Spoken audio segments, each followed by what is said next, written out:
la liberté.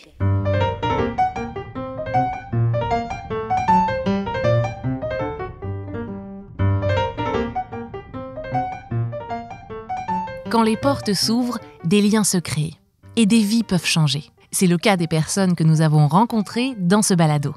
À un moment de leur vie, elles ont choisi le Manitoba et ont vu leur intégration être largement facilitée, voire transformée grâce à des gens d'ici qui leur ont ouvert leurs portes. Leurs rencontres, leur histoire montrent qu'une intégration réussie, ça passe aussi par un accueil chaleureux. Bienvenue dans le balado Quand les portes s'ouvrent, un balado de la liberté. Dans cet épisode, vous allez entendre Marois, qui raconte sa rencontre avec Isabelle. Marois vient de Tunisie, et ce n'était pas vraiment dans son plan de déménager au Manitoba. Mais la vie en a voulu autrement. Isabelle, elle, est originaire du Québec, mais ça fait bien plus de 30 ans qu'elle vit au Manitoba avec son mari Michel. En 2020, alors que Marois venait tout juste d'avoir son deuxième enfant, Ryan, qu'elle était en pleine intégration au Manitoba, et aussi en pleine pandémie, elle a rencontré Isabelle. Grâce au programme Grands-parents d'adoption mis en place par l'organisme Pluriel. Et depuis, un véritable lien familial s'est créé. Toutes les deux nous racontent leur histoire, leur vision de la famille adoptive, mais aussi ce que ça fait de tisser des liens forts avec quelqu'un d'une autre culture. On a aussi parlé de l'énergie des enfants en bas âge, de la Tunisie bien sûr, de cours de patinage et de comment on fait pour se créer un nouveau cercle social. Alors, commençons par le début.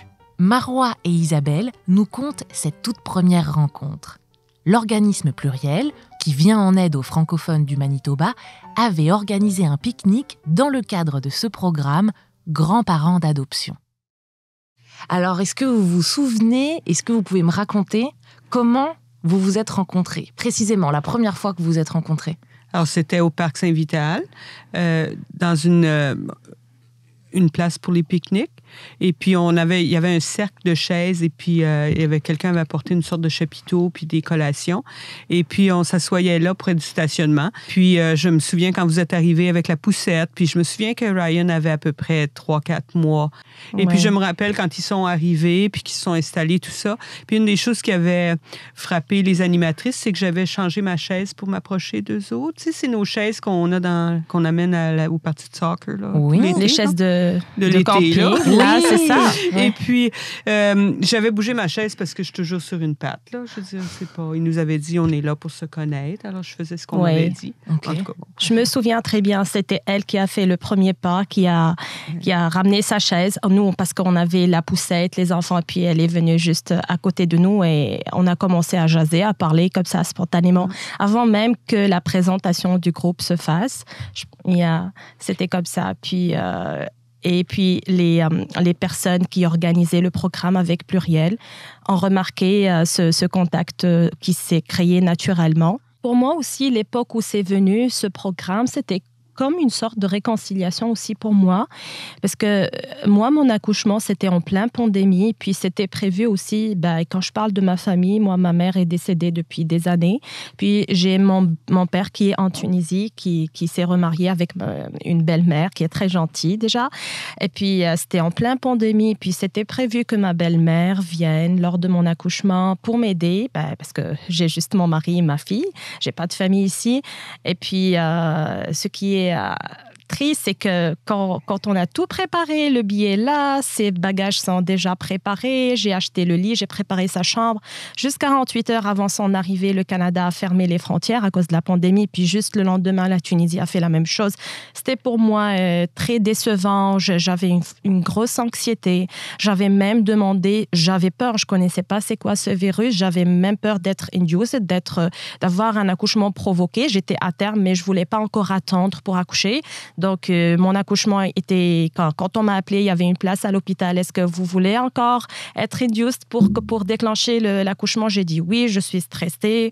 Puis voilà, on a accouché. C'était des conditions un peu sévères parce que j'étais entre deux choix. Soit j'accouche seule, soit si je veux que mon mari soit avec moi, ma fille n'a pas le droit d'être ici dans la salle d'accouchement ou dans la chambre de l'hôtel, de l'hôpital. Et puis, c'était difficile. Puis, j'ai trouvé quelqu'un qui a gardé ma fille parce que je voulais être accompagnée. Donc, c'était un peu une situation, c'était la joie, mais en même temps, on vivait cette anxiété, cette tristesse, être loin de la famille, un événement, tu reçois un bébé, mais tu es privé de ta famille. Puis, j'ai accouché vers le 28 mars et puis l'histoire a commencé au mois de juin, juillet. Donc, c'était comme une réconciliation, un soutien moral pour moi. On venait avec ce bébé-là, il y avait quelqu'un qu'on avait dans la tête qu'on va être jumelé avec un grand-parent pour remplacer ce manque-là dans notre famille. C'était vraiment une année difficile.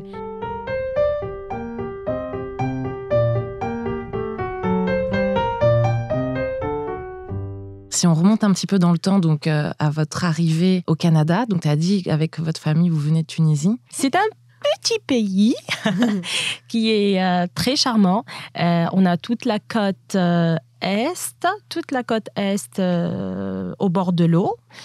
Et puis, on a tout en fait. On a la forêt, on a tout ce qui est plage et tout. On a le désert. C'est un petit pays qui est très beau.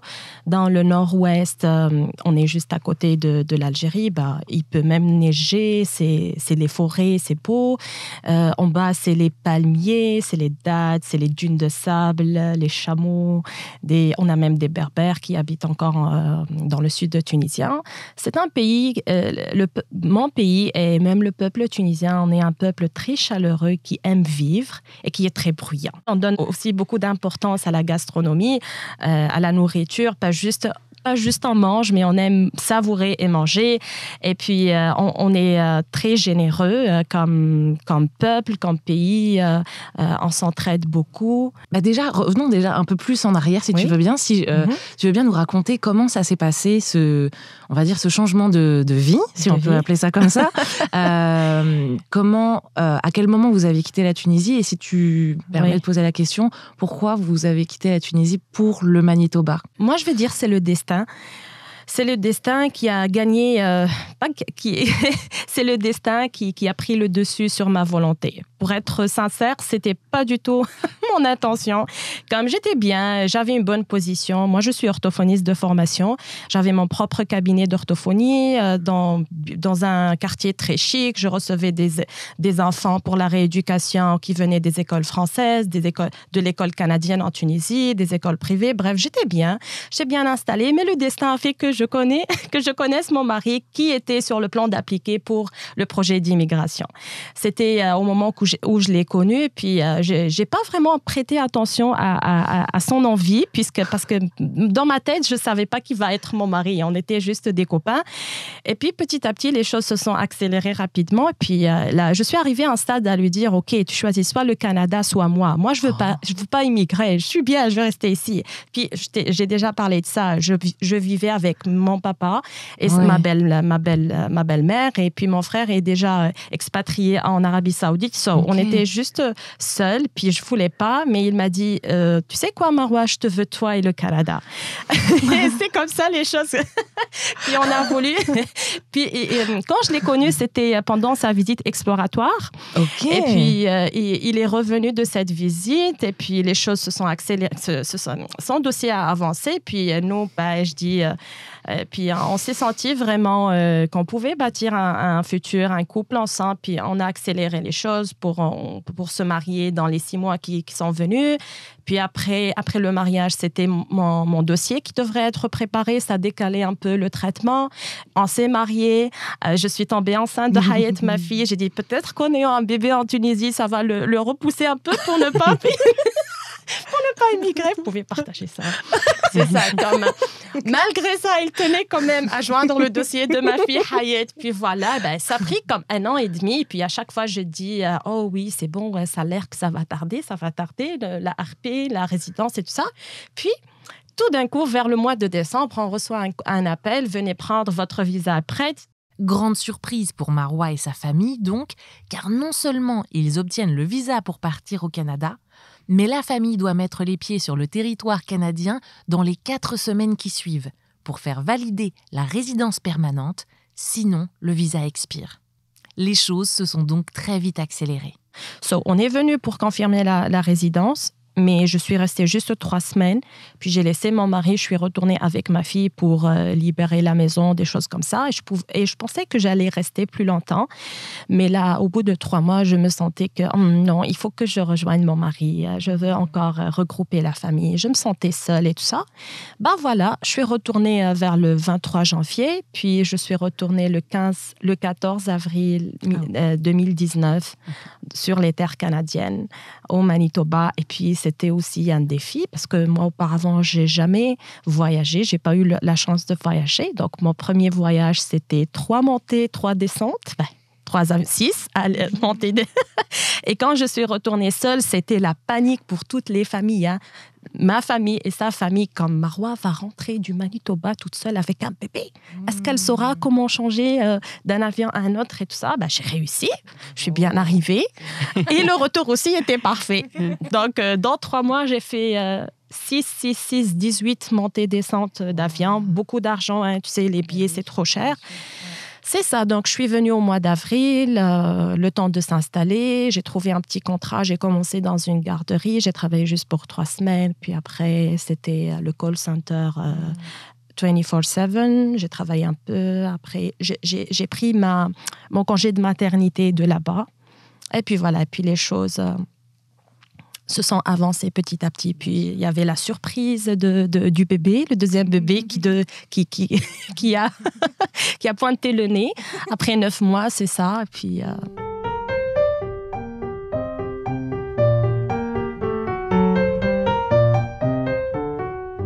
Isabelle était enseignante d'éducation physique et maintenant à la retraite depuis 10 ans environ. Passionnée par la jeune enfance, l'énergie de la salle de classe et des tout-petits, ça lui manque. Bien qu'elle ait une petite fille et ses 2 fils pas loin, ils sont grands et ce n'est pas pareil. Alors, c'est à la recherche de cette énergie et de cette chaleur humaine qu'elle a décidé de participer au programme Grands-parents d'adoption de Pluriel. Moi, je suis enseignante, puis j'ai eu la chance de finir ma carrière en étant en éducation physique. Et puis, je faisais éducation physique pour maternelle à 3 à un moment donné.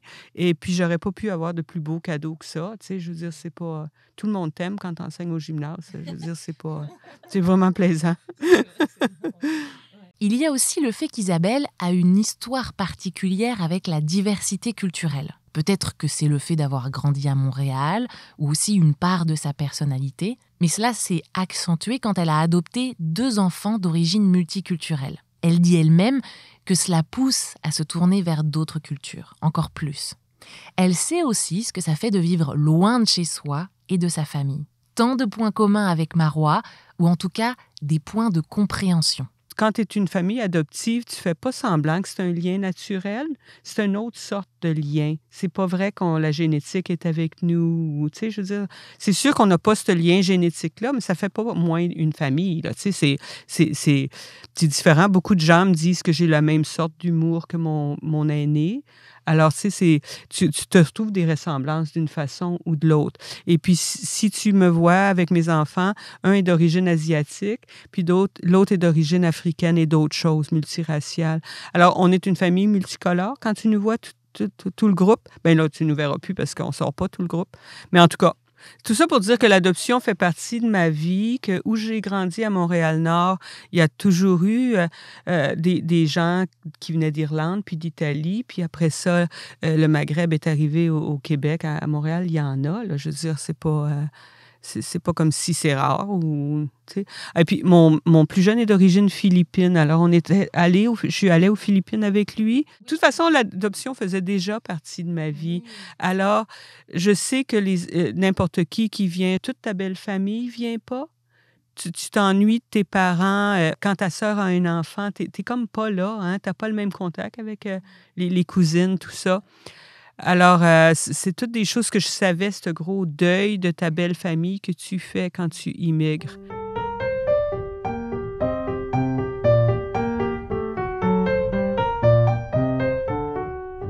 Tu sais, il y a la joie d'immigrer. Oh, tu es dans le continent américain, tu vois la vie moderne, etc., etc. Après ce temps-là, ce choc, après cette joie d'être ici à l'Occident, après un moment, tu es face à des chocs culturels que tu reçois chaque jour. Ça ne veut pas dire que ça te rabaisse, mais c'est... Tu prends conscience de la différence culturelle, ta façon de parler, de penser, c'est pas comme les autres. Tu as besoin d'être compris, tu as besoin même de blaguer dans ta langue. Ça, c'est la moindre des choses. Quand tu es dans un groupe, tu parles, que ce soit social ou dans le travail, parfois tu sens que leur humour ne te fait pas rire, ton humour, tu arrives pas, même si tu le traduis en français, ça n'arrive pas comme dans ta langue maternelle.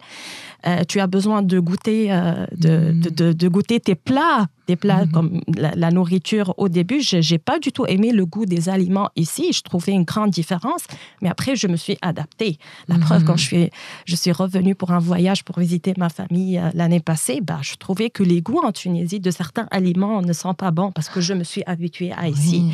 C'est ça, c'est des petits détails dont tu avais besoin et j'essayais à chaque moment, à chaque fois que j'avais l'occasion de me faire rappeler de mes origines, de ma culture, de mes choses.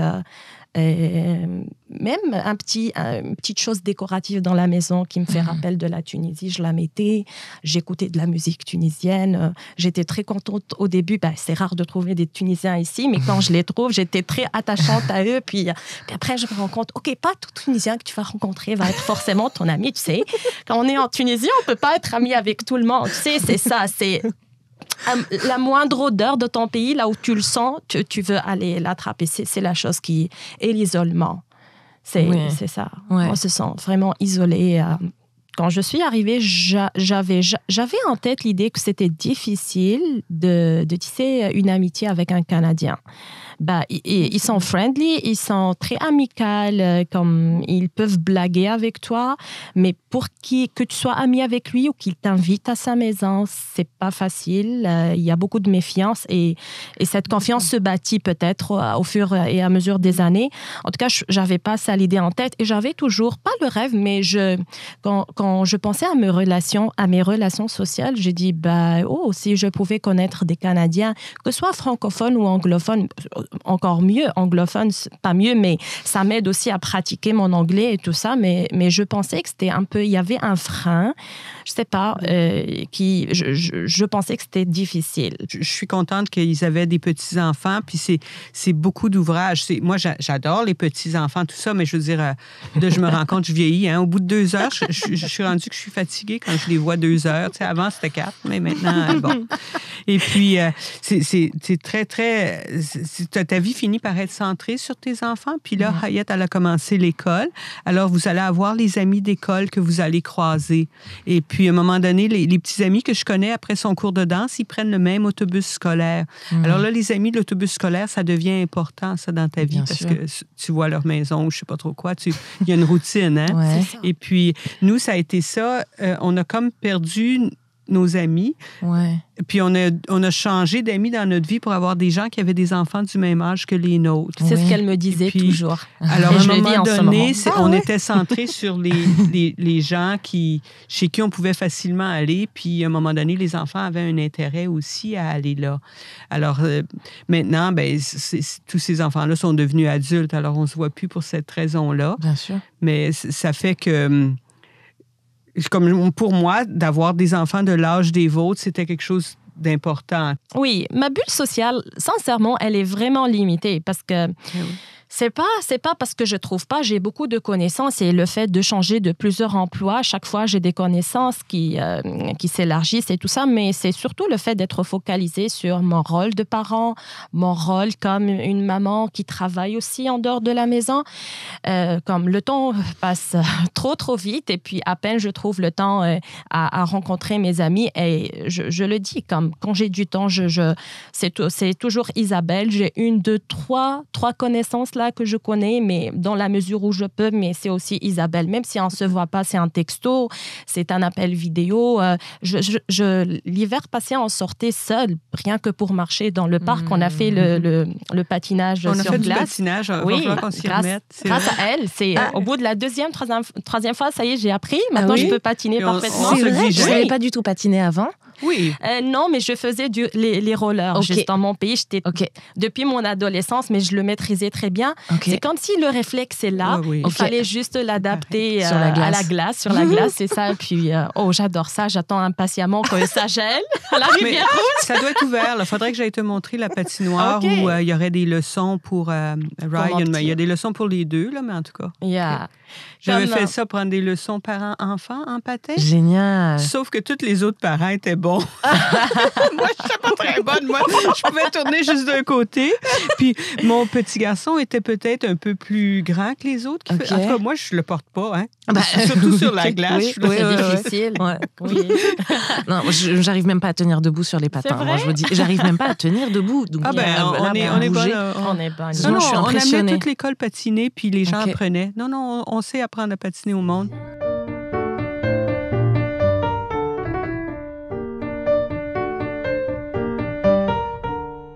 On va à la plage. J'ai aimé aller à la plage quand vous aviez loué un chalet en vacances, là, puis que j'ai pu me joindre à vous. J'ai beaucoup aimé ça. On est allé au lac quelques fois. C'est ça. Ça, j'ai bien Elle aimé est venue ça. avec Michel chez nous. Puis on va même au Birds Hill. On va ensemble à la plage, au parc, les splash pads, le fameux splash pad dans notre quartier, juste en face de nous. Qu'est-ce que c'est? Les arrosoirs pour les enfants. Ils ont enlevé les pataugeuses. Moi, nous, on a encore une pataugeuse. Puis c'est des sortes de fontaines, Oui, c'est ça. On aime, moi, sincèrement, j'aime ça, surtout quand il fait trop chaud, comme me rafraîchir en me mouillant comme ça. Puis les enfants s'amusent. Et puis on ramène une petite collation, toutes sortes de sorties. Parmi les autres expériences, comme même en faisant la connaissance de Isabelle, j'ai trouvé qu'elle était ouverte culturellement et qu'elle connaît déjà certains plats, nourriture, d'aimer des choses comme ça. Elle aime pas mal tout ce qui est oriental, les plats falafel, comme tu dis, falafel, elle adore ça. Puis, j'ai partagé avec elle quelques repas tunisiens, les gâteaux. Elle aimait beaucoup nos gâteaux traditionnels qu'on faisait pendant les fêtes. Elle connaît quand c'est notre fête. Elle nous souhaite, par exemple, une joyeuse fête de l'Aïd, vice-versa pour Noël, vice-versa pour nos fêtes partagées. Je me souviens aussi quand c'était la fête de Ryan pour sa première année, c'était les restrictions se sont un peu allégées. Elle est venue chez nous, on a fait une petite fête et c'était une fête partagée par Zoom. Donc il y avait les grands-parents en Tunisie, mon beau-frère, mon frère qui avait la famille qui suivait cette petite fête à la maison. C'était une occasion qu'elle parle avec mes parents et ça. Comme mes parents maintenant, quand je dis par exemple, ils nous disent qu'est-ce que vous avez fait ce samedi? On a rencontré Isabelle, on est allé, je sais pas, au parc. Ils savent c'est qui Isabelle. À certains moments même ma vraie belle-mère, parfois, elle se sent un peu jalouse, tu sais, comme... Elle le dit pas, mais je sens, tu sais, comme... un petit peu. Oui, parce que les enfants, comment ils t'appellent, Isabelle? Mémé. Ouais. Ils m'appellent Mémé, puis ils disent pas souvent Pépé Michel, hein? C'est Monsieur Michel. Michel, c'est Michel tout court. Puis, Michel est quand même moins dans le décor. Il n'a pas la même énergie que moi. Puis, mais ça, il les adore. C'est comme il y a d'autres intérêts. Là. C'est pas lui qui passe sa vie au parc comme moi. Là, je veux dire, non. Oui.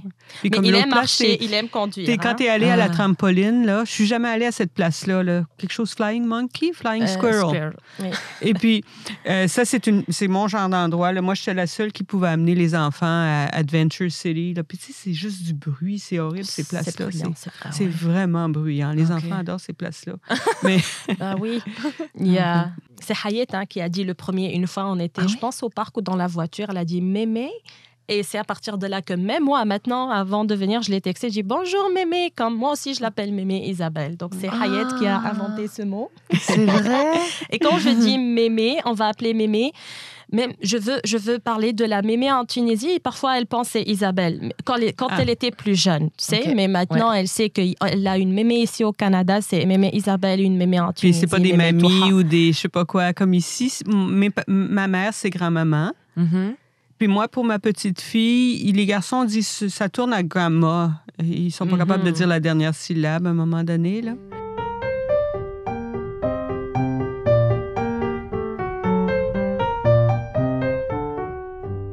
Est-ce qu'il y a d'autres choses, Isabelle, que toi, tu as découvertes ou apprises ou depuis que tu connais Marois, Hayat et la famille, qu'est-ce que ça a changé dans ta vie? Je m'intéresse plus aux fêtes musulmanes. Alors oui, je suis encore plus intriguée avec ça. D'autres choses que j'ai appris. C'est plus les activités du petit. Le petit garçon, il a toujours aimé les ballons. Lui, cet enfant-là, si tu lui mets un ballon, c'est sa vie. Ses cadeaux, c'est des ballons. Je pense que oui, c'est ça qu'il aime dans l'existence. Et puis, des ballons pour l'intérieur, là, c'est un certain défi, mais je veux dire, c'est ça le but. Oui. Alors, c'est plus ces choses-là, des personnalités de chacun. Si j'avais pas Isabelle dans ma vie, j'aurais toujours ce point d'interrogation ou le jugement que j'avais avant. Pas un jugement, mais c'était, tu sais, quand tu es face à un comportement ou un aspect culturel que tu ne comprends pas pourquoi et que tu ne peux pas demander à la personne pourquoi, parce que tu n'es pas assez proche d'elle, tu peux toujours garder un préjugé ou penser telle ou telle chose, mais le fait que nous, on n'a pas de barrière dans notre relation. Je lui pose même parfois des questions. Pourquoi ça? Pourquoi ceci? Donc, elle m'a aidée à comprendre beaucoup de la culture canadienne en général. Et puis, c'est ça. C'est peut-être la chose que je ne pourrais pas voir aussi rapidement lors de pour cet établissement au Canada. C'est ça. Et puis, peut-être il y a des choses que je n'ai pas citées. Elle m'a aussi aidé, elle et Michel, pour prendre des décisions aussi dans ma carrière professionnelle. Mon emploi actuel, c'était pas vraiment facile. J'ai voulu le faire, puis c'était un peu sortir de ma zone de confort. Puis elle m'a expliqué beaucoup d'aspects, elle m'a encouragée, puis j'ai dit « OK, je vais le faire ». Puis la décision m'est parvenue à la tête quand on était en train de patiner sur la glace, parce que j'avais une fin de semaine pour répondre à cet employeur. Et en faisant ceci, puis je dis, OK, je vais le faire, je suis convaincue et je ne le regrette pas. Hein, je suis très contente là où je suis, très fière de moi.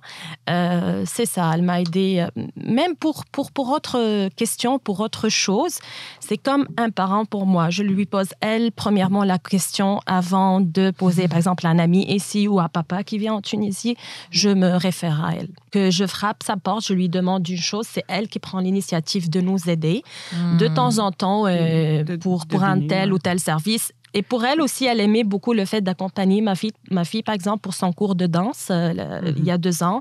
Le premier, c'est elle qui venait carrément à la maison, qui prenait... Tu avais le siège? Oui, j'ai eu les sièges d'auto. À un moment donné, ça me bloque parce que je les ai plus. Vraiment, ça remplit l'auto un petit peu quand je les ai. Ou le garage aussi. Ouais. Non, ça, non. Puis, de toute façon, c'était de se trouver des activités à faire. Là, c'est peut-être notre défi d'après la pandémie, puis avec le début de l'école, puis ça finit plus, là. On avait tellement pas le choix de ce qu'on va faire qu'on le faisait.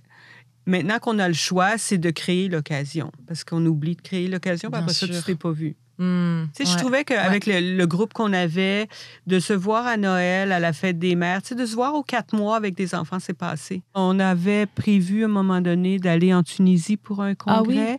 Puis notre voyage est tombé à l'eau, puis on n'est pas allé. Alors j'aurais vraiment aimé ça, pouvoir me rendre. Ouais, ça aurait été fantastique. Pas si j'aurais aimé ça. C'était aussi programmé que papa et ma belle-mère aillent la rencontrer à Mamet. Il y avait ce projet-là, je m'avais parlé. Puis elle disait puis papa il disait oui, avec plaisir, on va aller la voir si elle veut si elle souhaite visiter par exemple un site, on pourrait l'emmener. C'est ça, Sidi Bou Saïd aussi, mais malheureusement ça s'est pas concrétisé.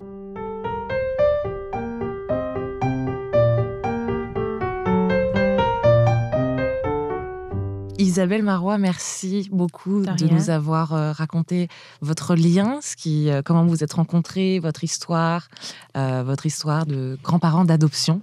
Est-ce qu'il y a un dernier mot que vous voudriez partager parce que quand on raconte comme ça des souvenirs, une histoire, des fois il y a des choses qui nous viennent en tête et on dit ok, ça je voudrais l'ajouter, ou peut-être même un message pour peut-être des personnes aujourd'hui qui passent par des expériences similaires aux vôtres, c'est-à-dire qui ont décidé de choisir le Manitoba ou qui ont peut-être décidé de prendre du temps pour accueillir, pour aider. Soyez vous-même. Comme c'est une très belle expérience. Et il faut avoir aussi les deux parties. La volonté que provient de la famille. Je sais que quand une famille s'établit ou immigre, les premiers soucis, c'est pas de rencontrer des gens, c'est de s'établir, chercher un logement, travail, etc. Une fois que les repères sont là, soyez ouverts à aller découvrir d'autres cultures, à découvrir les autres, et puis soyez vous-même, soyez naturel, soyez authentique. C'est la chose. Et aussi évitez les intérêts, comme soyez là juste pour connaître des gens et tout ça, et comme ça va s'établir. La connexion, ça va se faire spontanément. On n'est pas là pour gagner des choses ou pour chercher. Ou comme, j'ai jamais pensé, en ayant cette relation avec Isabelle, que je vais profiter d'elle, par exemple, pour qu'elle m'aide à garder mes enfants. J'ai aucunement. Ça me fait plaisir. Oui, je sais, c'est elle qui me propose. C'est la chaleur humaine, puis sortir de l'isolement. C'est comme ça. Soyez t'es encore vous-même. isolé si t'es pas toi-même. Sois toi-même, sois authentique, sois ouvert à connaître les autres. Et on est choyé d'être ici au Manitoba. Beaucoup de personnes, ils sont très friendly, ils sont très amicales, ils sont très chaleureux. Et puis, j'espère que ce projet, tu sais, ça facilite de briser la glace et de nouer comme ce genre de projet. J'espère que s'il y a des gens, des organismes qui vont écouter ça, qui vont peut-être demander parce que je sais, c'est le gouvernement qui finance ça, c'est un très beau projet. Je souhaite qu'il soit relancé de nouveau pour aider des familles nouvellement arrivantes et des grands-parents aussi qui cherchent à rester toujours en contact avec des petits-enfants et des familles. Oui. C'est ça. Merci, on espère aussi, oui. Merci à Marois et Isabelle d'être venus nous raconter leur histoire. Quand les portes s'ouvrent est un balado de la liberté, rendu possible grâce à Patrimoine canadien et à la Société de la francophonie manitobaine. Écriture et voix off, Morgane Lemay. Rémi Chevalier et Mehdi Béredad étaient à l'enregistrement et au montage.